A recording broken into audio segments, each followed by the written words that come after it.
Chers amis internautes, bonjour, bonsoir. Ni hao ma. Ça c'est du chinois. Sawadee-krap.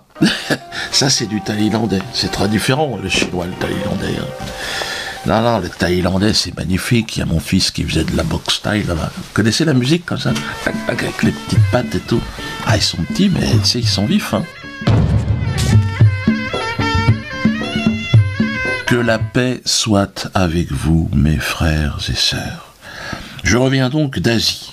C'était mon tout premier voyage dans ces contrées lointaines, accompagné de mes deux fils. Nous avons joué aux touristes, en commençant par la Thaïlande, et plus précisément Phuket. Alors, je ne sais pas très bien comment ça se prononce, Phuket. Si vous ne connaissez pas, c'est pas grave. C'est pas grave. C'est intéressant quand même, Phuket. C'est une facette de notre humanité étonnante. Une facette clignotante, faite de luxure et de débauche. J'avais jamais vu ça. Moi, je ne juge pas, mais quand même, là, je dois l'avouer, je me suis laissé surprendre dans Phuket par quelques sentiments de dégoût. Quelques visions atroces de notre triste condition humaine.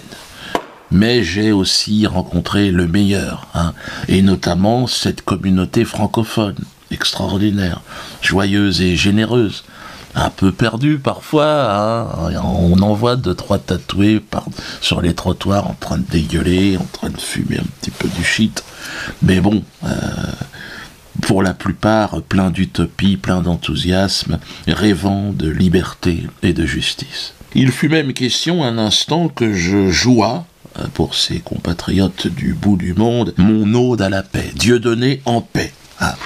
J'ai failli le jouer, mais c'était sans compter évidemment les ennemis de la paix. Le gouvernement israélien, oui, très implanté d'ailleurs dans ce temple de l'égarement aux 1001 tentations. Le gouvernement israélien se vante aujourd'hui d'ailleurs dans la presse d'avoir fait interdire Dieudonné en paix. Quelle victoire, mes amis! Après la guerre des 6 jours, après le Golan, après la Deuxième Guerre mondiale, voilà, hop, on fait interdire Dieudonné en spectacle comique.